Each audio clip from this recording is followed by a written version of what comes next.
नमो नमः सभी को। आज हम उपदेशे जुनुनासिका इत या संज्ञा सूत्र है, इसको पढ़ेंगे। तो सबसे पहले हम इसका पदच्छेद और विभक्ति वचन देखेंगे। तो अपनी कॉपी में आप लोग लिखते रहिएगा। उपदेशे ये पद क्या है आपका? सप्तमी का एक वचन है।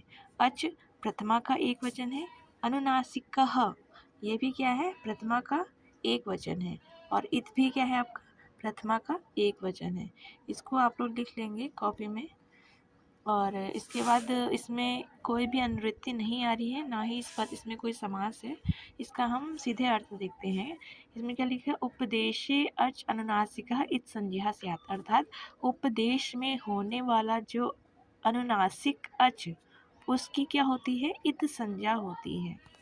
हमने क्या नाम रख दिया? इत संज्ञा यह नाम रख दिया। किसका रख दिया? अनुनासिक अच का। वो भी कहाँ पढ़े होने चाहिए? उपदेश में पढ़े होने चाहिए। तो यहाँ पर उपदेश क्या है? उपदेश पाणिनि मुनि के बनाए गए 5 ग्रंथों का नाम है। इसमें कौन कौन से? अष्टाध्यायी आ जाएगा आपका, अष्टाध्यायी, ठीक है। और उसके बाद धातु पाठ आ जाएगा, धातु पाठ। ये मैंने आपको पहले बता दिया है, इसको आप लोग खुद से देख लीजिएगा। मैं फिर भी एक बार लिख देती हूँ। धातु पाठ हो गया। गण पाठ हो जाएगा। उणादि कोश हो जाएगा, उणादि कोश। और अंतिम में क्या आएगा? लिंगानुशासनम। यहाँ लिख दे रही हूँ मैं, देख लीजिएगा। लिंगानुशासन, शासन। ये क्या है आप? ये सब क्या है? उपदेश है। पाणिनि मुनि के 5 ग्रंथों के नाम है। अष्टाध्यायी, धातु पाठ, गण पाठ, उणादि कोश और लिंगानुशासनम। तो ये क्या हो गया? उपदेश अवस्था में इनमें कहीं पे भी अच अगर पढ़ा होगा और अनुनासिक होगा तो उसकी क्या हो जाएगी? इत संज्ञा हो जाएगी। ये मात्र आपका इस संज्ञक सूत्र था। फिर आगे देखिए, लाइन लिखी है आपकी, प्रतिज्ञानुनासिक्याः पाणिनीयाः। अब हमें अनुनासिक कैसे पता चलेगा कि कहाँ पर अनुनासिक है? अच्छा, कहाँ पर अनुनासिक है? क्योंकि अब तो मिलते नहीं हैं। जैसे यहाँ पर हम जब सु और जस लाते हैं तो सु जो लिखते हैं आपका, उसमें हम क्या करते हैं? उपदेश जो नासिका इससे ऊ की संज्ञा करते हैं। तो क्या बचता है हमारा?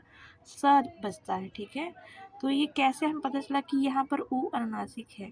तो वो प्रतिज्ञा से हमें पता चल जाएगा। पाणिनि यहाँ कौन होते हैं? पाणिनि जी के शिष्य क्या कहलाते हैं? पाणिनीयाः कहलाते हैं, ठीक है। तो आप हम ये सब क्या है? पाणिनीयाः हैं। और पाणिनि लोग क्या होते हैं?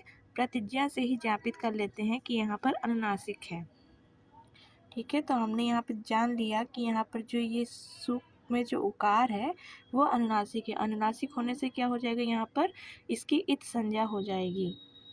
फिर आगे देखिए क्या लिखा है? लण सूत्रस्थ अवर्णेन सह उच्चार्यमाणो रेफो रलयो संज्ञा। लण सूत्र में देखिए, आपने जब माहेश्वर सूत्र पढ़े हैं तो उसमें एक आता है हयवरट, हयवरट और हयवरट, और क्या आता है? लण आता है, एक होता है लण। तो इसमें बात लिखी है, लण सूत्र में जो अवर्ण है, लण सूत्र में कहाँ पर अवर्ण है?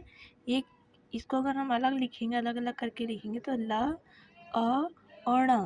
तो इसमें जो अ है ये कैसा है? अनुनासिक है ये, ठीक है। ऐसा पढ़ा गया है।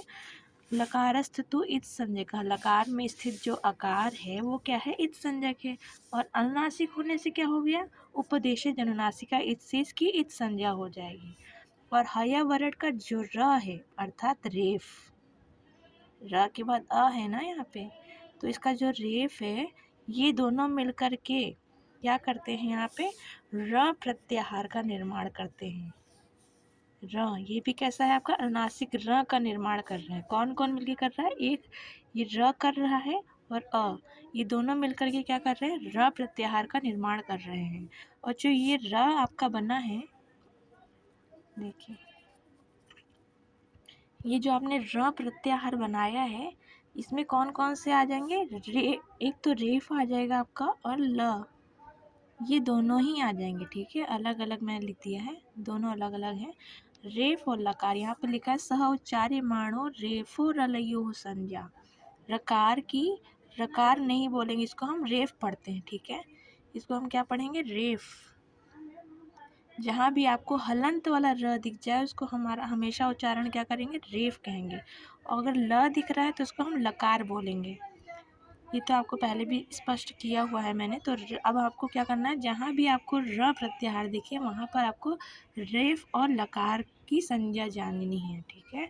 आगे इसका कुछ प्रयोजन होगा तो मैं उसको बताऊँगी। अब हम आगे बढ़ते हैं। इसको एक बार पुनः मैं बता देती हूँ क्या बात है। उपदेश में अनुनासिक अच इत संज्ञक होता है, यह इसका अर्थ हो गया। प्रतिज्ञा अनुनासिक क्या पाणिनीय, यह अलग से एक बात बताई जा रही है कि प्रतिज्ञा से हम लोग जान लेंगे कौन लोग, पाणिनीय लोग। पाणिनीय कौन हो गए, हम जैसे शिष्य लोग, हम आप जो हैं शिष्य लोग हैं पाणिनि जी के। तो प्रतिज्ञा से अनुनासिकत्व जान लेंगे। लण सूत्रस्थ अवर्णिन सौचार्यमाणो रेफो रलयो संज्ञा। लण सूत्र में अवर्ण जो था वो उसके रेफ के साथ उच्चारण होने के कारण रेफ की और लकार की संज्ञा है ये, ठीक है। र जो प्रत्याहार है वो क्या है, रेफ की और लकार की इस संज्ञा है, रेफ और लकार की संज्ञा है। अब आगे देखेंगे उरण रपरह, यह सूत्र है उरण रपरह। उहु क्या है आपका, इसका पदच्छेद करेंगे, विभक्ति वचन को साथ साथ देखेंगे। उहु षष्ठी का एक वचन है, अण प्रथमा का एक वचन है और रपरह यह प्रथमा का एक वचन है। इसमें समास देखेंगे, रह परो यस्मात् स रपरः। देखिए मैं लिख भी रही हूँ, रह परो यस्मात् स रपरः, ये इसका समास हो गया। ये कौन सा समास है, इस समास का नाम क्या है, तो इसका समास का नाम है बहुव्रीहि, ठीक है। ये खुद से लिख लीजिएगा, बहुव्रीहि। रह परो यस्मात् स रपरः, रह परे है जिससे, वो क्या कहलाता है, रपरः कहलाएगा। इसमें अनुवृत्ति एक आ रही है इस सूत्र में, उरण रपरः इस सूत्र में एक अनुवृत्ति आ रही है। वो कौन सी अनुवृत्ति है आपकी, स्थाने। अनुवृत्ति हेडिंग बना के उसके आगे लिख लीजिए स्थाने, ये क्या है, इसमें अनुवृत्ति आ रही है।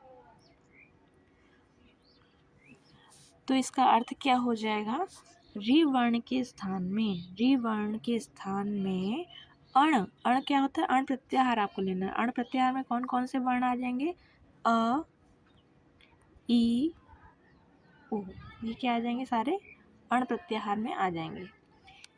तो क्या हो गया, री वर्ण के स्थान में अण प्राप्त हो, इसमें से कोई भी अक्षर प्राप्त हो, चाहे अ प्राप्त हो या फिर ई प्राप्त, अण प्राप्त हो या फिर इण प्राप्त हो या उ प्राप्त हो। ऋकार के स्थान में अगर अ ई उ कुछ भी प्राप्त होता है तो वह होते होते र परे वाला हो जाता है। र परे हो जाता है ना, र जिससे परे हो, तो मतलब अ से परे क्या हो जाएगा, अर हो जाएगा, ठीक है, इर हो जाएगा और उर हो जाएगा। सब में हलंत लगा है, ठीक है। ऋकार के स्थान में अण होते होते रपरे वाला हो जाता है, ये इसका अर्थ हो गया। ऋकार के स्थान में अण प्राप्त हो तो वह होते होते ही रपर वाला हो जाता है, ये इसका अर्थ हो गया है। इसमें देखिए एक बात और लिखी है, ऋकारा इति त्रिंशतः संज्ञा इति उत्तम। ऋकार क्या है, 30 की संज्ञा है। किसकी संज्ञा है, 30 की संज्ञा है, ये 30, ठीक है, 30 की संज्ञा है। क्यों है, क्योंकि ऋकार और ऋकार इन दोनों के भेद कौन से होते हैं, ऋकार के कितने भेद होते हैं, 12 भेद होते हैं, और ऋकार के कितने भेद होते हैं, 18 भेद होते हैं आपके, ठीक है। तो दोनों मिला करके क्या हो जाएगा, री क्या हो जाएगा, 30 की संज्ञा हो जाएगी, ठीक है। 30 दोनों मिला के क्या हो जाएगा, 30 की संज्ञा है ये। फिर देखिए क्या है, इसके उदाहरण एक बार देख लेते हैं ताकि आपको ये अर्थ स्पष्ट और अधिक हो जाए। देखिए इसमें आपके उदाहरण दे भी रखे हैं, देखिए इसमें 2 उदाहरण दे रखे हैं, यहाँ पर देखना है, कृष्ण रिद्धि और तवल ऋकारः, ये 2 उदाहरण हैं इसके। तो कृष्ण रिद्धि में क्या है, कृष्ण है और रिद्धि है। कृष्ण में देखिए जो ये अकार है, ठीक है, कृष्ण में अकार जो है और रिद्धि का ऋकार, ठीक है। क्या बोला था इसने, ऋकार के स्थान में अण होते होते रपर हो जाता है। तो आद गुणा से यहाँ पर क्या हुआ, गुण हुआ, गुण होगा तो फिर क्या हो जाएगा, गुण मतलब क्या होता है, अ, ई और उ, ये क्या होते हैं, गुण होते हैं आपके। तो अब इसमें से कौन सा प्रवृत्त हो, दोनों में हमें करना ना। अवर्ण से उत्तर अच के पर रहते पूर्व, अवर्ण से उत्तर अच के पर रहते पूर्व पर के स्थान में गुण रूप एकादेश होता है। अब गुण में हमें ये तीनों ही प्राप्त हुए हैं, तो इनमें से कौन सा होगा। तो इसके लिए स्थानांतरतमा से हमें इसका क्या करना होगा, सदृशतम ढूंढना होगा। तो अ क्या है आपका, कंठ स्थानीय है, और ई क्या है आपका, तालु स्थानीय है, ठीक है, और उ कैसा है, ओष्ठ स्थानीय है आपका, ठीक है। तो अब हमें यहाँ पर कौन सा होगा, इसका हमें निर्णय करना है। तो इन दोनों से मिलता हुआ जो होगा, जहाँ पर कंठ भी हो और ऋतु रसा मूर्धन्य, ऋकार का स्थान यहाँ पे क्या है, मूर्धन्य स्थान है, मूर्धन्य है, ठीक है। तो इन दोनों से मिलता हुआ हमें यहाँ पे कोई भी नहीं प्राप्त हो रहा है।